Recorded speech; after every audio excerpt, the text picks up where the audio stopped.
კიდევ ერთხელ მოგესალმებით, თქვენ უყურებთ გადაცემას დღის თემა, მე ვარ მისი წამყვანი თამთა სანიკიძე. ჩხრეკიდან რამდენიმე დღეში საქართველოს ყოფილი პრემიერი საგამოძიებო უწყებაში მივიდა. სუსი ამბობს, რომ ირაკლი ღარიბაშვილმა წლების განმავლობაში უკანონო შემოსავლების მიღება აღიარა. უახლოეს დღეებში გაირკვევა აღკვეთის რა ღონისძიებას მოითხოვს ბრალდების მხარე სასამართლოსგან.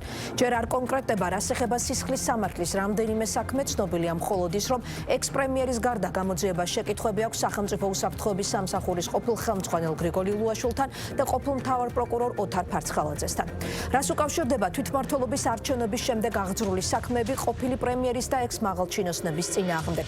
გამკაცრებული პოლიტიკა კორუფციის წინააღმდეგ და ამბრალდებით უკვე დაკავებული ექს-მაღალი თანამდებობის პირები, რომლებმაც პოსტები ირაკლი კობახიძის პრემიერობის პერიოდში დატოვეს. როგორ აისახება ეს პროცესი მმართველ პარტიაზე, რომელსაც 1 წელზე მეტი ხნის განმავლობაში ის ადამიანი ხელმძღვანელობდა, რომელსაც ახლა უკანონო შემოსავლების ლეგალიზებას ედავებიან და რომელიც პრემიერ-მინისტრის პოსტს ორჯერ 2013 და 2021-24 წლებში იკავებდა. გადაჯგუფებები პოლიტიკურ სპექტრში და შეცვლილი სტრატეგია გიორგი განხარიას პარტიამ ბოიკოტი დაასრულა და იმ პარლამენტში შედის, რომელსაც დღესაც არალეგიტიმურად მიიჩნევს. ღია დაპირისპირება ოპოზიციურ ფლანგზე, რას აპირებს ლეოლო, რომელიც მუნიციპალურ არჩევნებზე ყოფილი პრემიერის გუნდთან თანამშრომლობდა და რომელი პოლიტიკური ძალების აკრძალვას აპირებს ქართული ოცნება. ამ საკითხებს დაეთმობა გადაცემა დღის თემა, ჩვენი სტუმრები იქნებიან პარტია განხარია საქართველოსთვის პოლიტიკური საბჭოს წევრი და პარტიის ერთ-ერთი ლიდერი გიორგი შარაშიძე, თაზო დათუნაშვილი, ლეოლო ძლიერი საქართველოს ერთ-ერთი ლიდერი და ნინო წილოსანი პარლამენტის ვიცე-სპიკერი. გადაცემას ვიწყებთ გიორგი შარაშიძესთან ინტერვიუთი. მოგესალმებით ბატონო გიორგი, გმადლობთ გადაცემაში სტუმრობისთვის. მოკეთ ჯერ პირველ რიგში დავიწყოთ დღის ბოლოს სუსში გამართულ ბრიფინგზე, მოკეთ რა გაიგეთ, რა ინფორმაციას ფლობთ და რა შეფასების გაკეთება შეგიძლიათ მას შემდეგ რაც მოვისმენთ, ვიცით რომ რამდენიმე სისხლის სამართლის საქმე აღძრული, თუმცა არ ვიცით კონკრეტულად რას ედავებიან ყოფილ პრემიერ ირაკლი ღარიბაშვილს და კიდევ ორ ყოფილ მაღალჩინოსანს, გრიგოლი ლუაშვილს და ოთარ ფარცხალაძეს. როგორი არის თქვენი პარტიის პოზიცია? თამთა, მოგესალმებით საღამოშვიდობის მივესალმებით მაყურებელს. ახლა თქვენ მიკითხეთ რა გავიგეთ ახალი და პირდაპირ გითხრათ ახალი არაფერი არ გაგვიგია, იმიტომ რომ ჩვენ ამ ბოლო წლების განმავლობაში არაერთხელ გვისაუბრია იმაზე, რომ ოცნებამ შექმნა ამ ქვეყანაში სისტემური პოლიტიკური კორუფცია. და ის, რასაც დღეს ჩვენ გებულობთ, სხვა არაფერია თუ არა დასტური იმისა, რომ რასაც ვამბობთ ჩვენ სხვა პოლიტიკური პარტიებიც მათ შორის და რასაც განსაკუთრებით აქტიურად აშუქებდა მედია და ვიცით ჩვენ არაერთი ჟურნალისტური გამოძიება პირდაპირ არის იმის დასტური, რომ ნამდვილად განსაკუთრებით ბოლო წლებში ოცნება იყო ჩაფლული კორუფციაში და კიდევ ვიმეორებ ეს სისტემური პოლიტიკური კორუფცია, ეს არის ჩვენი გუნდის მიერ შემოტანილი ტერმინი ზოგადად. ეს არის პირდაპირი დადასტურება იმისა, რომ ნამდვილად ოცნებამ შექმნა სისტემური პოლიტიკური კორუფცია და ჩვენ ძალიან ხშირად გვისაუბრია და გაგახსენოთ იმ 25 ოჯახზე, რომელიც ძირითადად სარგებლობდა ყველა იმ ეკონომიკური სიკეთით და ყველა იმ ეკონომიკური დოვლათით, რაც იქმნებოდა ბოლო წლებში ამ ქვეყანაში და მეორე რაც გავიგეთ, გარდა იმისა, რომ დადასტურდა, რომ სისტემური პოლიტიკური კორუფცია იყო და ამაზე პასუხისმგებლობა, რა თქმა უნდა, ოცნებაზე ნაწილდება და ეს ვერც ერთ შემთხვევაში ვერ შემოიფარგლება მხოლოდ რამდენიმე თანამდებობის პირის პასუხისმგებლობით, მათ შორის ისეთი მაღალი თანამდებობის პირის, როგორც ყოფილი პრემიერია და სუსის ყოფილი ხელმძღვანელია. მეორე რაც გავიგეთ, არის ის, რომ ოცნება რეალურად არ ებრძვის კორუფციას და გეტყვით რატო. ანუ პრემიერი, დღევანდელი პრემიერი მოსულია სწორედ ერთ-ერთი მთავარი გზავნილი მისთვის არის კორუფციის წინააღმდეგ ბრძოლა და ამბობს კიდეც, რომ თქვათ ამკაცრებენ კანონს, რომ იქნება გამკაცრებული ზომები თქვათ იმ ადამიანების მიმართ, რომლებიც არიან კორუფციულ გარიგებებში. ანუ ეს პროცესი როგორ აისახება თქვენი აზრით უშუალოდ მმართველ პარტიაზე? თამთა, თუ ოცნება და ამ შემთხვევაში კობახიძე, ვიზას თქვენ საუბრობთ, ნამდვილად ებრძვის კორუფციას, მაშინ მას მოუწევს ოცნების უკლებლივ ყველა ყოფილი მაღალჩინოსნის წინააღმდეგ საქმეების აღძვრა. იმიტომ კიდევ ვიმეორებ, გამორიცხულია პრემიერ-მინისტრი, რომელიც ახლა თქვენ საუბრობდით, ორი ვადით იყო ამ ქვეყნის პრემიერ-მინისტრი, იყო შინაგან საქმეთა მინისტრი, იყო თავდაცვის მინისტრი და ასე შემდეგ. ანუ ოცნების 13 წლიანი მმართველობიდან თუ არ ვცდები, როგორც მინიმუმ 11 ან შეიძლება 12 წლის მანძილზე ის იკავებდა უმაღლეს თანამდებობებს და რისი თქმა უნდა კობახიძეს, რომ მთელი ეს პერიოდი, ასე ვთქვათ, მათ ყავდათ ისეთი პრემიერი, ამ ბოლო წლებში განსაკუთრებით, როგორიც არის ირაკლი ღარიბაშვილი, რომელიც ასეთ მასშტაბურ კორუფციაში იყო ჩაფლული და ეს პასუხისმგებლობა ახლა მხოლოდ მასზე. კიდევაც ანუ ჯუანშურ ბურჯულაძე დაკავებულია, რომეო მიხალტაძე დაკავებულია და კიდევ ორი ყოფილი მაღალჩინოსანი არის ირაკლი ყარიბაშვილის გუნდიდან, ვინც თქვენ დაასახელეთ, მაგრამ აქ მთავარი დასაბუთება რომ მოცნება რეალურად არ ებრძვის კორუფციას. არის ის რომ კახა კალაძე, რომელიც არის კორუფციაში ყველაზე მეტად ეჭვმიტანილი პოლიტიკოსი და რომლის წინააღმდეგაც ყველაზე მუდმივად, როდესაც ასეთი ბრალდებები ხდება, ყოველთვის ითხოვს მტკიცებულებებს მათ შორის ოპონენტებს. ყველაზე მეტი კითხვა არსებობს, თუ იქნება პოლიტიკური ნება, დამერწმუნეთ, რომ იმაზე 10-ჯერ მეტი მტკიცებულება იარსებებს ბატონ კალაძესთან დაკავშირებით, ვიდრე არსებობს ბატონ ხარიბაშვილთან. თქვენ ელოდებით ბრალდებულთა წრის გაფართოებას, თქვენი აზრით, თუ იმ გვარებზე ეს არ არის თამთა იმდენად მნიშვნელოვანი, გაფართოვდება თუ არა ბრალდებულთა წრე. მნიშვნელოვანი, ყველაზე მეტად მნიშვნელოვანი არის ის, რამდენად რეალურად ებრძვის ოცნება კორუფციას და მე იმის ახსნას ვცდილობ, რომ ოცნება არ ებრძვის რეალურად კორუფციას, იმიტომ რომ უბრალოდ პარადოქსია, დაკავებული მათ შორის ასეთი ყოფილი მაღალი თანამდებობის პარადოქსია, გეტყვით აუცილებლად. პარადოქსია ერთი მხრივ ამბობდე რომ ებრძვი კორუფციას და მეორე მხრივ კახა კალაძე ყავდეს წარდგენილი თბილისის მერად მესამე ვადით.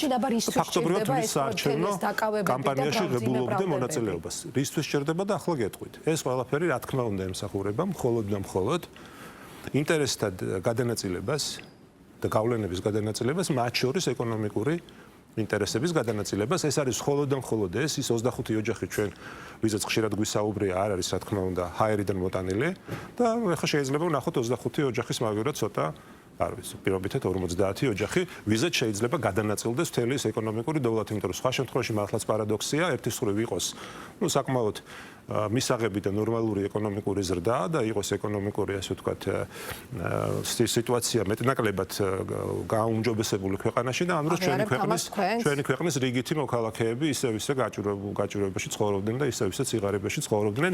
ანუ ერთის მხრივ კონდეს სტატისტიკურად ეკონომიკური აღმავლობა და მეორეს მხრივ ყავდეს მაგალითად ისტორიულად ყველაზე მაღალ მაჩვენებელზე იყოს ამ ქვეყანაში სოციალურად დაუცველთა და ზოგადად სახელმწიფო სოციალურ შემწეობაზე მყოფ ოჯახთა რაოდენობა და შეგახსენებთ რომ ეს არის არც მეტი არც ნაკლები 700,000. ამიტომ კიდევ ვიმეორებ რომ თუ ოცნებას და ამ შემთხვევაში ბატონ კობახიძეს სურს მართლაც დაასაბუთოს რომ ის მართლაც იბრძვის კორუფციის წინააღმდეგ, კიდევ ვიმეორებ პირველი რაც მას უნდა გაეკეთებინა პირველ რიგში როგორც მინიმუმ საქმე უნდა აღძრულიყო კახა კალაძის წინააღმდეგ.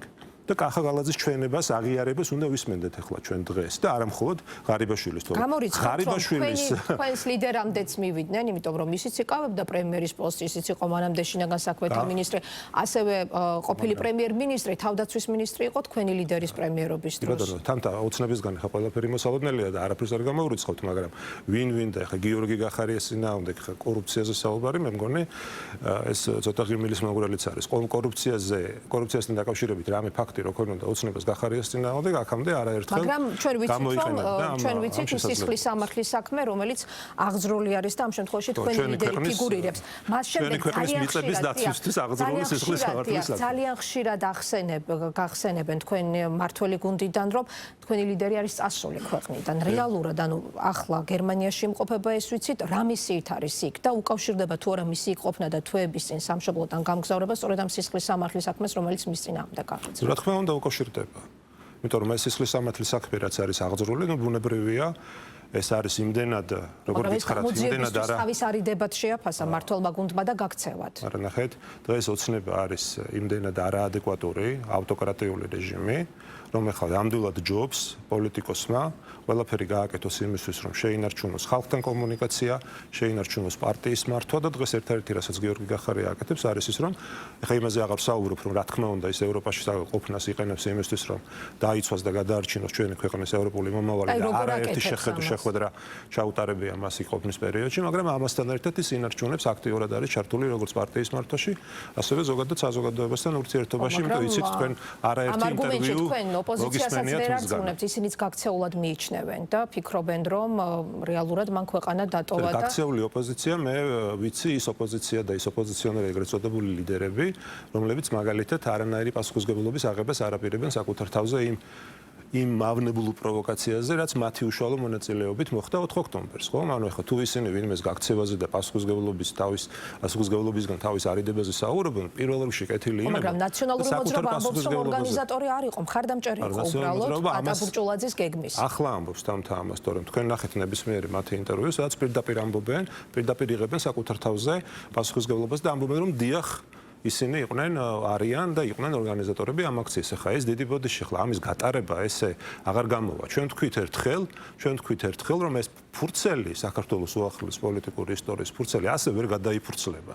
ახლა ვიღაცას თუ გონია, რომ ჩვენ ეს დაგვავიწყდა, რეალურად დაგვავიწყდა, რა მოხდა საერთოდ, რამდენად მძიმე პროვოკაციას ჰქონდა ადგილი 4 ოქტომბერს. ძიმე პროვოკაციას როგორ ასრულებს? პროვოკაცია, რომელიც დაგეგმა უცნებამ და განახორციელა უპასუხისმგებლო პოლიტიკოსების დახმარებით. ანუ ქართული ოცნების ჩართულობას რაში ხედავთ ამ პროვოკაციას? რაში ხედავთ და ეს ხო პირველად არ მოხდა, როდესაც ნაციონალური მოძრაობის როგორც საფრთხობელას, ასე ვთქვათ, შიშის ფაქტორით ოცნება იგებს არჩევნებს, ხო?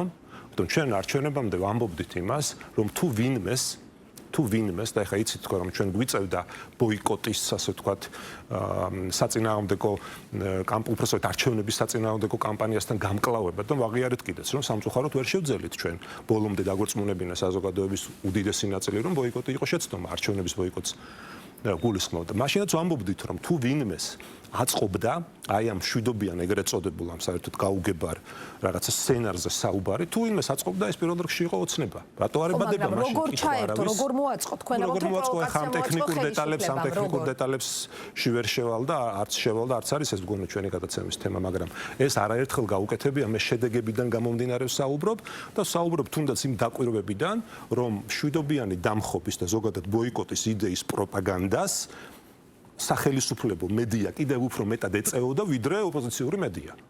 ეს ასეა თამთა ეს ფაქტია და ამას ვერავინ ვერ უარყოფს. თვითონ მშვიდობა გეგმა ეკუთვნოდათ კონკრეტულ ადამიანებს. იმიტომ რომ ყოველდღიურად აკეთებდნენ მოწოდებებს, რომ ოცნების წინაშე თამთა იდგა ამოცანა, როგორმე რაიმე ზომით და ნებისმიერ ფასად მოეხდინათ მშვიდობიანი პროტესტის დისკრედიტაცია.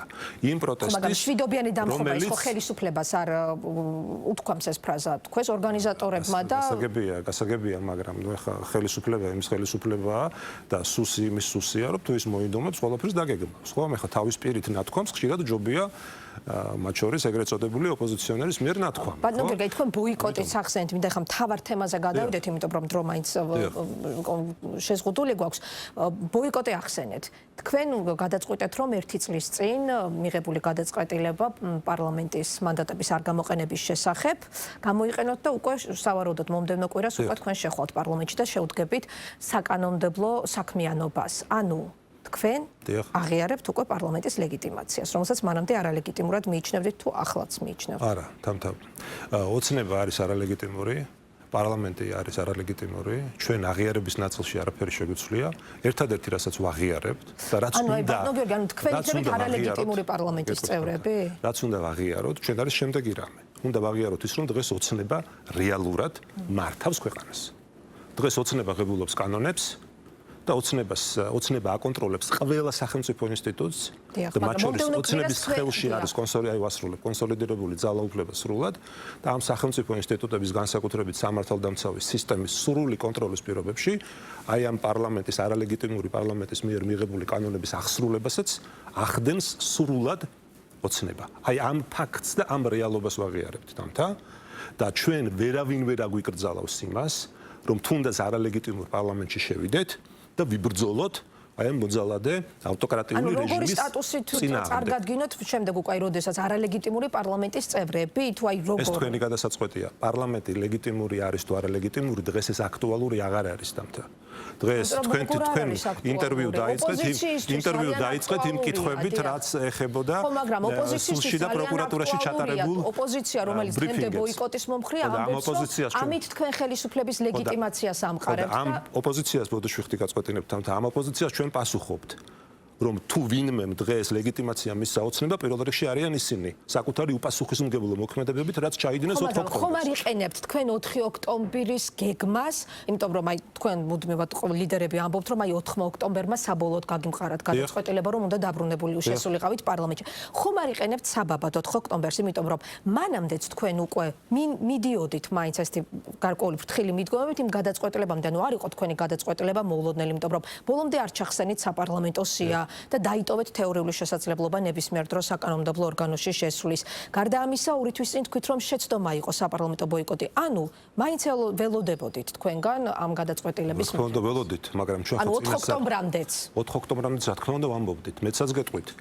ამოიღეთ გიორგი გახარიას ინტერვიუ 4 ოქტომბრამდე, სხვადასხვა ტელევიზიურ არხებზე. 4 ოქტომბერი რომ არ მოხდა, ყველაფერი მოხდა ზუსტად ისე. გასაგებია, მაგრამ 4 ოქტომბერი რომ არ განვითარებულიყო პროცესები ისე როგორც განვითარდა, მაინც შეხვიდოდით, მანამდეც გადაწყვეტილი ჰქონდათ პარლამენტში შესვლა. თული სათქმელია, ჩვენთვის მთავარი იყო დავლოდებოდით 4 ოქტომბრის, იმდენად დიდი იყო მოლოდინი, ასე ვთქვათ, 4 ოქტომბრის მოლოდინი, რომ რა თქმა უნდა, ჩვენ ვამბობდით, რომ გადაწყვეტილებას პარლამენტში შესვლასთან დაკავშირებით ჩვენ მივიღებთ იმ პოლიტიკური სიტუაციის გათვალისწინებით, რაც იქნება პოსტ 4 ოქტომბრის საქართველოში, ანუ პოსტ მუნიციპალური არჩევნების პერიოდში.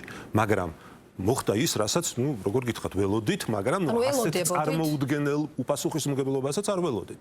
იმიტომ რომ ჩვენთვის ნახეთ მე რისი გახსენება მინდა, იმიტომ რომ ჩვენ როცა ვამბობდით, რომ ბოიკოტი, ზოგადად არჩევნების ბოიკოტი და ახლა ეს დაიწყო პარლამენტის ბოიკოტით, მე გადაიზარდა არჩევნების, ანუ ფაქტობრივად ოპოზიცია იქცა ყველაფრის ბოიკოტისტად, რა.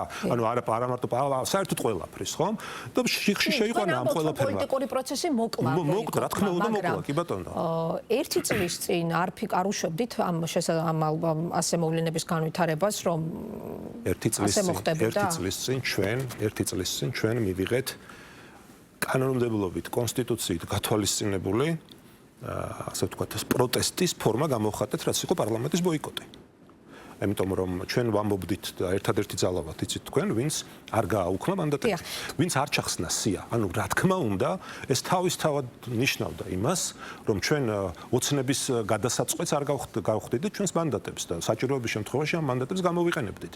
იმიტომ რომ დღეს რაც ხდება ის, რომ ფაქტობრივად თქვენც თქვით ეს და დაადასტურეთ, რომ მკვდარია პოლიტიკური პროცესი რეალურად, ის რაც მოგვიტანა ეგრეთ წოდებულმა მშვიდობიანმა დამხობამ და ზოგადად ბოიკოტის პროპაგანდამ, ესეც ვნახეთ.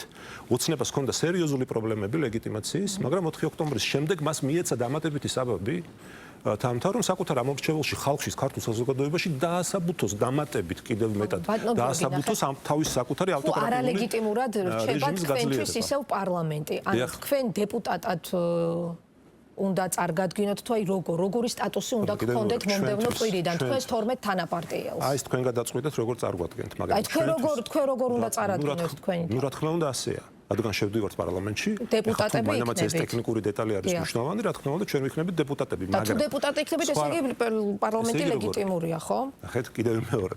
ჩვენ ვამბობთ, რომ ეს პარლამენტი არ არის ლეგიტიმური, მაგრამ ჩვენ ვაღიარებთ, რომ ოცნება მართავს ქვეყანას, ღებულობს კანონებს და აღასრულებს ამ კანონებს.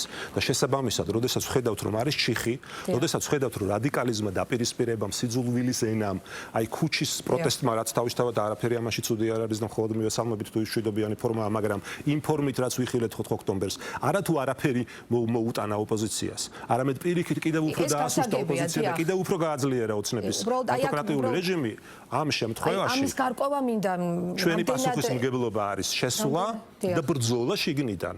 თუმცა სხვა შემთხვევაში კიდევ მეორე. თქვენ ანუ დეპუტატები გამოდით ახლა ასე წარგადგინოთ, მაგრამ აი მართველი გუნდის წევრებს მიიჩნევთ თუ არა დეპუტატებად?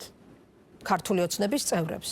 იცით რა არის, ეხლა ეს ვისაწუხებს, მოდით მაშინ მითხარით, რატომ არის დღეს ეს საკითხი ესეთი აქტუალური? ქვეყანა თავზე გვენგრევა, ამდენი პრობლემაა. ეხლა არ ვიცი, ირაკლი ყობახიძე ხსაურობს ამაზე ყველაზე ხშირად და ეხლა მას როგორც ხედავთ, თქვენივე პირველივე კითხვიდან გამომდინარე, გაცილებით დიდი პრობლემები აქვს. და მიხედავს იმ პრობლემებს, ეს მასაც უხებს როგორც ჩანს და მას უნდა რომ ვიღაცამ ლეგიტიმური დაარქვას მის პარლამენტს, მაგრამ ჩვენ სხვა მიზნები გვაქვს. თქვენი გეგმა და თქვენი პოზიციონირება როგორ იქნება? ანუ ქართული ოცნების წევრებს მოიხსენიებთ თუ არა დეპუტატებად მაშინ? ჩვენი გეგმა არის ის თამთა, რომ შევიდეთ ამ არალეგიტიმურ პარლამენტში და შიგნიდან დავასუსტოთ ოცნება. ეს დავასუსტოთ არალეგიტიმური და მოძალადე ოცნება. ჩვენი გეგმა არის ის, რომ ქართველი ხალხის ხმა დავაბრუნოთ საქართველოს პარლამენტში და ის უმაღლესი ტრიბუნა, რასაც ქვია საქართველოს პარლამენტის ტრიბუნა, იყოს გამოყენებული საქართველოს ქართველი ხალხის ინტერესების დასაცავად. მაგრამ თქვენ ერთი წლის წინ გამოაცხადეთ გაყალბებულად 26 ოქტომბერს საპარლამენტო არჩევნების შედეგები. ზუსტად ერთი წლის თავზე არაფერი შეცვლილა იმ თქვენი აზრით გაყალბებული არჩევნების შედეგებით არის პარლამენტი. დიახ, არა, პარლამენტს გულისხმობ, ანუ თქვენ ამბობთ რომ გაყალბებულია და თქვენ ანუ მაშინ რა გამოდის რომ გაყალბებული არჩევნების შედეგები დაკომპლექტებულ პარლამენტში შედიხართ, ანუ თქვენი გუნდი და განსაკუთრებით ლიდერი სულ უსვამს ხაზს თანმიმდევრულობას, რომ თქვენი პარტია არის მუდმივად თანმიმდევრული, რომ ეს პოლიტიკაში არის მთავარი. რამდენად თანმიმდევრულია მაშინ ერთი წლის წინანდელი გადაწყვეტილება დღევანდელ პოზიციასთან, რომ უნდა შეხვიდეთ? თანმიმდევრული არის პირველ რიგში იმიტომ, რომ ჩვენ ვიყავით პოლიტიკურ ბოიკოტში და ჩვენ მანდატები არ გაგვიუქმებია. მოდი ამაზე შევთანხმდეთ, ხო? იმიტომ რომ ჩვენ თუნდაც თავად ის ფაქტი, რომ ჩვენ განსხვავებით სხვა პოლიტიკური პარტიებისგან არ ჩავხსენეთ სიები, არ გავაუქმეთ მანდატები და დავრჩით პოლიტიკურ ბოიკოტში, თავად ეს ფაქტიც ადასტურებს, რომ თანმიმდევრულობასთან დაკავშირებით დღეს ჩვენ კითხვებს ვერავინ ვერ დაგვისვამს. იმიტომ რომ თავად ეს ფაქტი კიდევ მეორებ, რომ ჩვენ ვრჩებოდით ბოიკოტში და არ ვაუქმებდით მანდატებს, თეორიულად რა თქმა უნდა ნიშნავდა იმას, რომ საჭიროების შემთხვევაში ჩვენ ამ მანდატებს გამოვიყენებდით. ეს ერთი. მეორე, პოლიტიკური კონტექსტი და პოლიტიკური სიტუაცია ერთი წლის წინ არის რადიკალურად განსხვავებული იმ სიტუაციისგან, რაც არის დღეს. 2025 წლის ოქტომბრის ბოლოს. განსაკუთრებით 4 ოქტომბრის აი ამ უპასუხისმგებლო სპეცოპერაციის შემდეგ. მაგრამ 4 ოქტომბერი არ იყო თვეების წინ, როდესაც თქვენ გადაწყვეტეთ იმავე ცესკოს მიერ არჩევნებში მონაწილეობა მუნიციპალურ არჩევნებში. ესეც პირიქით ჩვენს თანმიმდევრულობას ადასტურებს, იმიტომ რომ ჩვენ კიდევ მეორებ ჩვენ ხომ ვიცოდით და ეს არ იყო რთულად პროგნოზირებადი თამთა რა შეიძლება და მოყოლოდა ზოგადად აი ამ ბოიკოტის კამპანიას. აღარ ვსაუბრობ მშვიდობიან დამხობაზე. და ჩვენ სხვათა შორის პასუხისმგებლობაზე ვსაუბრობთ, არც უყოფთ დიდად. ეხლა ყველა ცდილობს ეს ოპოზიციონერი პოლიტიკოსები, რომ არა იცით მე მარტო ბოიკოტის მომხრე ვიყავი და მშვიდობიანი დამხობის მომხრე არ ყო დიდი ბოდიში, მაგრამ ამას უკვე დიდი მნიშვნელობა აღარ აქვს. შენ როდესაც ხარ პოლიტიკოსი, არ ვიცი სალომე ზურაბიშვილი იქნება თუ ნებისმიერი სხვა და გამოდიხარ და იცი რომ იქ მშვიდობიანი დამხობის მოლოდინით მიდის ხალხი და ამბობ რომ არ წახვიდეთ არჩევნებზე და რუსთაველზე გამოდით, აბა ვისი პასუხისმგებლობა? სალომე ზურაბიშვილის პასუხისმგებლობასაც და 4 ოქტომბერში. მათ შორის ყველა იმ პოლიტიკოსის პასუხისმგებლობას კიდევ მეორე მიუხედავად იმისა, ეს მნიშვნელოვანი დაზუსტებაა. ვინ ითვლებოდა ორგანიზატორად და ვინ არ ითვლებოდა ორგანიზატორად, ბოიკოტისკენ მოწოდა, არჩევნებში არ მისვლისკენ მოწოდება 4 ოქტომბერს პირველი. და აი ამ მშვიდობიანი დამხობის სცენარში მონაწილეობა მეორე, რა თქმა უნდა, ეს არის მათი პასუხისმგებლობა. მიხეილ სააკაშვილი დღეს რო გამოდის და რო წერს, რომ თურმე ვარდების რევოლუციის სცენარის პირდაპირ კოპირება იყო შეცდომა, იქამდე არ იცოდა რომ ეს შეცდომა იქნებოდა?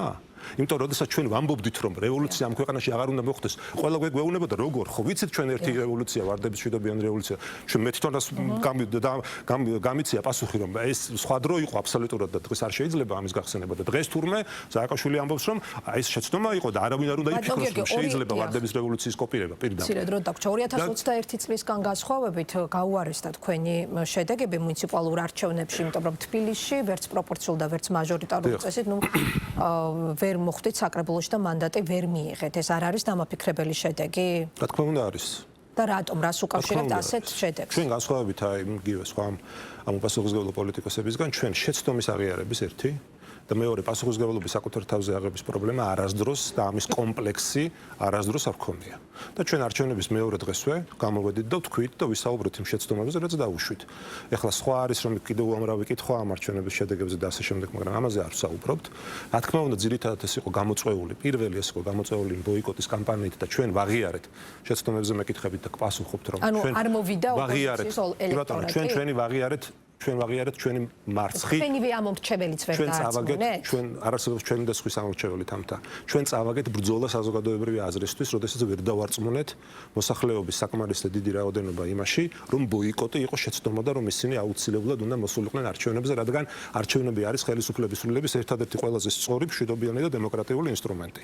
და არ შეიძლება ამ ინსტრუმენტის ალტერნატივა იყოს მხოლოდ და მხოლოდ ქუჩა, მხოლოდ და მხოლოდ რაღაცა რადიკალიზმი, სიძულვილი, მშვიდობიანი დამხობის სცენარები და ასე შემდეგ. ანუ ეს ბრძოლა წავაგეთ და წავაგეთ რატომ იცით? წავაგეთ სწორედ იმიტომ რომ ბოიკოტში ვიყავით მათ შორის პარლამენტში. იმიტომ რომ ტრიბუნას რომელიც ჩვენ წესით გვეკუთვნის ქართული ხალხისგან მონიჭებული მანდატის ფარგლებში, იმ ტრიბუნას არ ვიყენებთ. ესეც ვაღიარეთ. 26 ოქტომბერს უნდა შესულიყავით. რა თქმა უნდა, ანუ ზოგადად ეხა რომელ დროს უნდა შესულიყავით ამაზე. ერთი წლის წინ რომ აქ გადავახვიოთ და რომ იყოს ერთი წლის წინ ერთი წლის წინ იმ მომენტში ბოიკოტის გადაწყვეტილება სწორი გადაწყვეტილება იყო. მაგრამ ჩვენ პარლამენტში შესulis გადაწყვეტილება უფრო ადრე უნდა მიგვიღო, რა თქმა უნდა, როდესაც უფრო ადრე როდის? ნუ არ ვიცი რა, იმ პერიოდში როდესაც ზამთარი თუ როდის? უფრო ადრეულ გაზაფხულზე, როდესაც დაიწყო ინტენსიური კამპანია ბოიკოტის, ასე ვთქვათ, პროპაგანდის. და ამაში ადრეულ გაზაფხულზე უნდა შესულიყავით. როდესაც დაიწყო ინტენსიური კამპანია ბოიკოტის პროპაგანდის და ამაში იყო ჩართული როგორც სახელისუფლებო, ასევე ოპოზიციური მედია მათ შორის და ამას შემდეგ უკვე თუ არ ვწდები გვიან ზაფხულში ადრეულ შემოდგომაზე, უბრალოდ გვიან ზაფხულში თუ შუა ზაფხულში დაემატა კონკრეტული ეს მშვიდობიანი დამხობის სცენარი და პირდაპირ დაემთხვა 4 ოქტომბერს, ანუ არჩევნების დღეს ეს პირდაპირ იყო ცხადი, რომ ეს იყო ანტისაარჩევნო, ანტიმშვიდობიანი, სამშვიდობო და ანტიდემოკრატიული, ასე ვთქვათ, გეგმა და რა თქმა უნდა ჩვენ მაშინ როგორც ჩანს უნდა დაგვეწყო უფრო აქტიური მოქმედება, მაგრამ სამწუხაროდ ეს შეცდომა დაუშვით და ამას ხო ვაღიარებთ რომ დაუშვით. ბოლო ორი კითხვა, აპირებთ თუ არა საპარლამენტო თანამდებობების ოპოზიციისთვის გამოყოფილი კვოტების გამოყენებას? ნუ თამთა, ეხლა ჩვენ რო თანამდებობისთვის იქ არ შევდივართ, მე მგონი ამას ყველა ხვდება, ეს არის ჩვენთვის ბრძოლის, კი ბატონო, ბრძოლის ხაზი და თუ რამისთვის შევდივართ საბრძოლველად, ოცნების, ასე ვთქვათ, წინააღმდეგ ქართველი ხალხის ხმის გასაჟღერებლად და ჩვენ იქ ვიქნებით ქართველი ხალხის ინტერესების დამცველები პირველ რიგში და განსხვავებული აზრის დასაბრუნებლად. ეს ერთი, მაგრამ რადგან შევდივართ ახლა, თუ მაინდა-მაინც ამ ტექნიკურ პროცედურულ დეტალს მეკითხებით, რა თქმა უნდა, როდესაც საუბრობთ რომ ჩვენ ყველა ინსტრუმენტი უნდა გამოვიყენოთ, რა თქმა უნდა, მათ შორის ის თანამდებობა თუ ნებისმიერი სხვა ინსტრუმენტი, რაც ჩვენ კიდევ უფრო მეტად გაგვაძლიერებს იმისთვის, რომ უფრო კარგად ვემსახუროთ ჩვენ სამორჩეულს, ბუნებრივია ამას გამოვიყენებთ და არც ერთ შემთხვევაში უარს არ ვაკეთებ. გასაგებია და ბოლო შეკითხვა, ოპოზიციის დანარჩენი ნაწილი, რომელიც ბოიკოტში რჩება, ფიქრობს, რომ აი თქვენმა მოქმედებებმა იგივე ლელოსთან დაკავშირებითაც აქვთ პრეტენზიები მუნიციპალურ არჩევნებში მონაწილეობის გამო, საერთო ოპოზიციური მიზნები დააზიანა და პროტესტიც დააზიანა. და მუდმივად საერთოდ ოპოზიციის ნაწილი, ბოიკოტის მომხრე ოპოზიცია უკვე ოპოზიციად აღარც განგიხილავთ. ეს მათი გადასაწყვეტი არ არის, ვინ არის ოპოზიცია და ვინ არა. რა და ვერავინ ვერ გადაწყვეტს ვინ არის ოპოზიცია, კიდევ ამას თუ პირველ რიგში წყვეტს ქართველი ხალხი და ვერც კრიტერიუმებს ვერ დაგვიწესებს ვინ არის, რას ნიშნავს რეალური ოპოზიციონერობა და ეს ერთი და მეორე თუ ვინმემ დააზიანა, კიდევ მეორე მშვიდობიანი პროტესტი, ეს არიან სწორედაც ის პოლიტიკოსები, რომლებიც ჩვენსკენ იშვერენ, მაგრამ თავად არიან უშუალოდ პასუხისმგებლები ყველაფერი იმაზე, რაც მოხდა 4 ოქტომბერს და რამაც დაასუსტა ოპოზიცია, დაასუსტა მშვიდობიანი პროტესტი და გააძლიერა ოცნება და ამ შედეგებიდან გამომდინარე, რატომ, როგორ და რის გამო მოხდა, ეს დასკვნები ხალხმა გამოიტანოს. დიდი მადლობა გიორგი შარაშიძე, პარტია გახარია საქართველოსთვის პოლიტიკური საბჭოს წევრი და ერთ-ერთი ლიდერი პასუხობდა ჩვენ შეკითხვებს პირდაპირ ეთერში.